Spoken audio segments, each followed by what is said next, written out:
안녕하세요. 뉴질랜드 주우맘입니다. 캘거리를 떠난 이후로 이렇게 화면에 앉아서 촬영을 하는 게 정말 오랜만이네요. 한 두 달 됐나?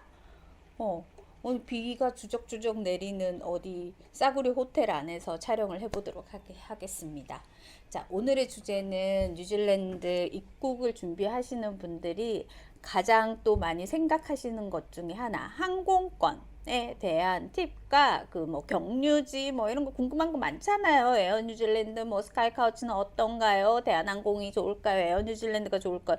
이런 거에 대한 저의 경험담과 어떤 정보들을 쫙 풀어보려고 합니다.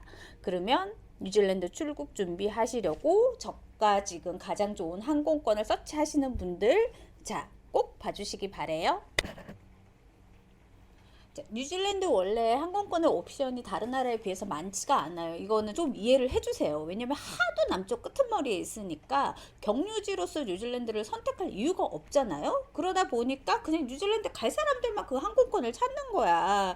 그래서 어쩔 수 없이 비싸고 항공권에 대한 옵션이, 항공사 옵션이 많을 수가 없어요. 그래도 그나마 이때까지 대한항공이 독자 노선으로 막 이렇게 휘어지던 인천 오클랜드 직항 노선에 야심차게 에어 뉴질랜드가 직항을 런칭하면서, 물론 런칭하자마자 코비드가 터져서 엄청난 타격을 받은 노선이지만 그래도 이제 다시 재개를 하고, 그리고 대한항공의 그 맞짱 뜨는 경쟁사로서 그 에어 뉴질랜드에 대한 감사함을 저는 잊지 않고는 있어요. 근데 여기서 많은 분들이, 물론 워킹 홀리데이로 이제 홀연 다니신 혼몸으로 오시는 분들은 경유를 두 번, 세 번, 그리고 젊잖아요. 그런 분들은 뭐 베트남 뭐 어디 막 거쳐서 오시면 되겠지만, 우리 애들을, 이 살아있는 짐들의 애들을 막 이렇게 줄줄이 데리고 오시는 우리 조기학 어머님들이나 아니면 가족 단위 분들께서는 가장 많이 고심을 하시는 게 직항 대한항공이냐 직항 에어 뉴질랜드냐, 여기에 대한 고민을 조금 많이 하시는 것 같아요.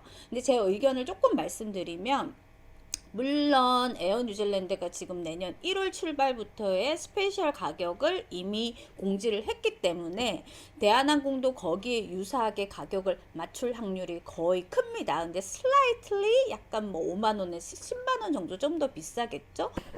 제가 생각하는 대한항공의 가장 큰 장점은 마일리지 적립이에요. 오클랜드에서 인천까지 한 번 편도로 여행하시면 5천 마일리지 정도가 쌓이시거든요. 그러면 4인 가족이 성인 기준으로 뭐 1년에 왕복을 한 번 인천 오클랜드 하셨을 경우에 4만 마일리지가 쌓입니다. 근데 오클랜드에서 인천까지 무료로 마일리지로 항공권을 받으실 수 있는 게 비수기 기준으로 3만 5천이에요. 그러면 7만이 쌓이면 한 명이 무료로 오클랜드까지 왕복으로 하실 수 있는 거죠. 그래서 이 대한항공 마일리지 적립에 대한 이 그 베네핏을 버릴 수가 없어요. 그리고 뭐 세 번째는 자국기니까 서비스, 음식 뭐 이런 거에 대해서는 두말할 나위 없이. 근데 여기에 대적하는 에어 뉴질랜드, 저는 사실 에어 뉴질랜드의 강팬이긴 한데 오클랜드 출발을 기준으로 할 때는 대한항공을 할 때가 많아요.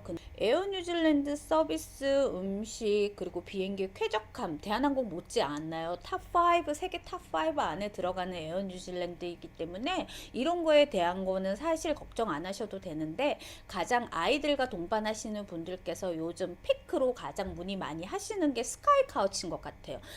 스카이 카우치를 간단하게 설명을 드리면, 이미 에어 뉴질랜드 홈페이지에서 뭐 동영상 보시고 뭐 보시고 정보를 많이 하셨겠지만, 이 창가에 세 좌석 있잖아요. A, B, C. 이게 내가 혼자 탔을 때 스카이 카우치를 신청하면 뭐 일정 비용 뭐 70만원, 80만원 내고 B, C를 제가 다 가져가는 좌석이고요. 그리고 제가 만약에 2명 동반이라서 A, B 좌석을 했으면 스카이 카우치 금액을 내시고 C까지 내가 가져가는 거고, 어쨌든 이 창가에 A, B, C 지정된 나열을 우리가 모두 다 석권할 수 있는 거예요. 여기서 플러스 이 발 쪽에 있는 발판이 쫙 180도로 올라오기 때문에 이걸 편편하게 누워서 이렇게 가로로 한 2명 정도가 누울 수 있다고 광고를 해요. 근데 이거를 타보니까 만일래 내가 엄마, 아빠, 아이 이렇게 세 명 다 A, B, C로 하실 경우에는 스카이카우치 추가 요금이 아마 20만 원 정도 안 되는 것 같아요. 근데 그거 삑 하지 마세요. 오히려 좀 더 불편해요. 왜냐면 두 명 누울 수 있는 자리를 세 명이서 어떻게 눕겠어. 근데 애가 눕고 나면은 나는 어디에 앉아. 그러니까 되게 곤란해요. 이럴 경우에 조금 여유가 있으시다면 뭐 엄마랑 아기를 추가 요금 뭐 50만 원 정도 내시고 스카이카우치를 하시고 아빠는 떨어져서 혼자 앉으시고 이런 경우에는 오케이. 네. 그래서 가장 스카이카우치가 뭐라고 해야 되지? 좋은 피드백을 받으실 수 있는 건 성인 한 명과 아이 한 명 정도 되는 것 같아. 이 아이도 너무 이렇게 초등생 뭐 고학년 크면 좀 곤란하고요. 뭐 한 5살 미만 아니면 뭐 한 7살 미만 이 정도가 조금 효과적인 것 같으세요. 물론 금액이 많으셔가지고 혼자 앉으시고 뭐 추가 요금 70만 원, 80만 원 내시고 BC를 내가 테이크해서 자리 쭉 펴고 혼자서 쫙 누울 수 있고 이러면 최고겠지만 그러면은 80만 원 추가면은 뭐 프리미엄 이코 타지 이코를 왜 타겠어? 빙고. 그 말도 맞습니다. 자, 그래서 에어 뉴질랜드의 두 번째 장점은 적절한 가격에 가성비 좋은 프리미엄 이코. 제가 이번에 캐나다에 갈 때 에어 캐나다도 타보고, 근데 물론 프리미엄 이코를 타지는 않았어요. 그리고 아메리칸 에어라인을 타고 오면서 이 프리미엄 이코의 좌석을 휙 봤어요.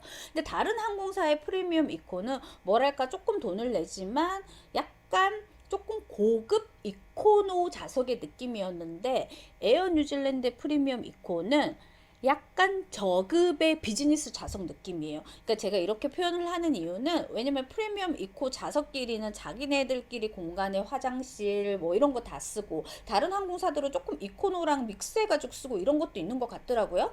그리고 어떤 뭐 이렇게 음식도 거의 비즈니스 그리고 짐 수화물도 23kg 곱하기 2배니까는 2개 이렇게 해서 아마 이코노 좌석이 원래 이 클래스마다 가격이 다르잖아요. 그래서 내가 이코를 잡으려고 하는데 가격이 너무 세다. 근데 그날은 어쩔 수 없이 가야 된다. 근데 옆에 보니까 프리미엄 이코도 크게 차이 안 나거든. 이러면 why not? 에어 뉴질랜드 프리미엄 이코를 저는 정말 사랑하는 사람 중에 한 명으로서 비즈니스는 좀 부담되고 이럴 경우에 정말 가성비가 좋은 네. 물론 가성비라고 말하기는 그렇죠. 그래도 이코보다 훨씬 더 비싸니까. 또 재밌는 팁 하나는 에어 뉴질랜드 이미 발권을 하시고 난 다음에 비딩 시스템이 있어요. 그래서 내 예약에 들어가셔가지고 좌석을 업그레이드 할 거라는 요청 버튼을 누르시고 난 다음에 여기서 내가 최소 400불부터 뭐 최고 1000 얼마까지 돈을 걸 수가 있어요. 이게 되게 신기한데 에어 캐나다도 있는 것 같더라고요. 그러니까 내가 이코노 좌석을 구매를 했어요. 그런데 그럼 이거 한번 해볼까? 비딩? 그렇게 하셔가지고 400불에 한 명당 400불이면 48, 30이 한 30만 좀 넘잖아요. 400불에 프리미엄 이코로 비딩을 걸어요. 그러면 출발 한 이틀인가 그 전에 내가 비딩한 금액에 프리미엄 이코 좌석을 항공사에서 줄 거면 내가 걸어놓은 신용카드에서 돈이 빠져나가면서 좌석이 업그레이드 되는 거고 만일에 그 좌석을 주지 않을 거면 그냥 나는 이코노로 오면 돼요. 당연히 돈은 내실 필요가 없는 거죠. 근데 저는 이걸 한번 해봤거든요. 근데 뭐 처음부터 프리미엄 이코 사기에는 조금 금액이 좀 많으니까 나중에 이메일이 와서 비딩을 400불을 걸었죠. 그러니까 그냥 뭐 프리미엄 이코로 주더라고요. 그래서 이런 것도 조금 재밌는 시스템 한번 이용을 해보시면 좋으실 것 같으세요.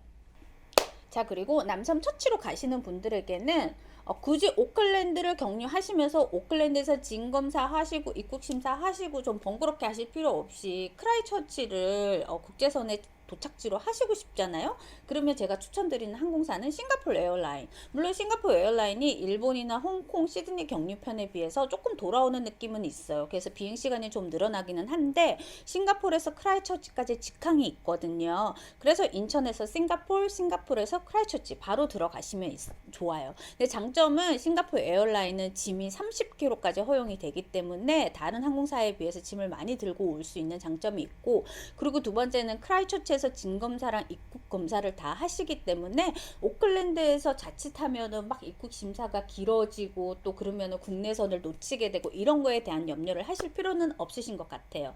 크라이처치로 가시는 분들의 또 다른 경유 옵션으로 많이 가는 곳은 시드니죠. 아시아나를 이용하셔서 인천에서 시드니까지 오시고 시드니에서 크라이처치로 가시는 에어 뉴질랜드나 퀀타스를 연결편으로 타시게 되는데요. 물론 이것도 오클랜드에서 진검사랑 뭐 이렇게 입국 심사를 하실 필요가 없으니까 되게 인기 있는 노선 중에 하나이죠. 근데 시드니의 경우에는 호주가 8시간 이상 대기를 하실 경우에는 ETA 비자라고 해서 전자 비자를 꼭 발급받고 오셔야 됩니다.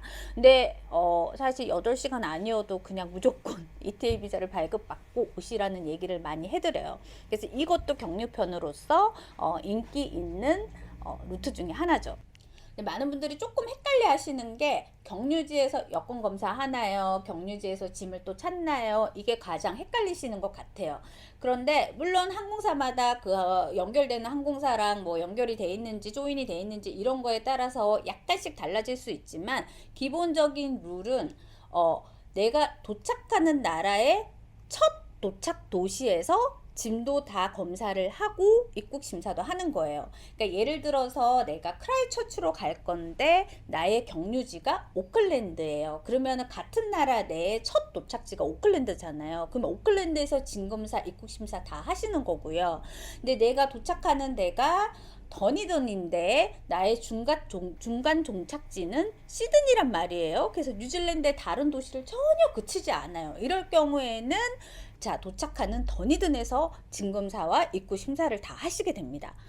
도착하는 첫 도시에서 입국 심사와 짐을 찾으셔야 된다라는 것만 조금 알고 계시면은 항공권을 연결편을 찾으실 때 조금 수월하실 것 같으세요. 근데 반대로 돌아가실 때는 상관이 없으세요. 돌아가실 때는 크라이처치, 오클랜드, 인천 이렇게 가실 때 연결된 항공권만 구매를 하시면 짐을 오클랜드에서 다시 찾으실 필요가 없답니다. 여기까지 정보가 조금 도움이 되셨으면 합니다. 네. 그러면 안전하게 좋은 항공권 꼭 서치를 하셔서 좋은 가격에 뉴질랜드까지 잘 랜딩하시기를 바라겠습니다. 감사합니다.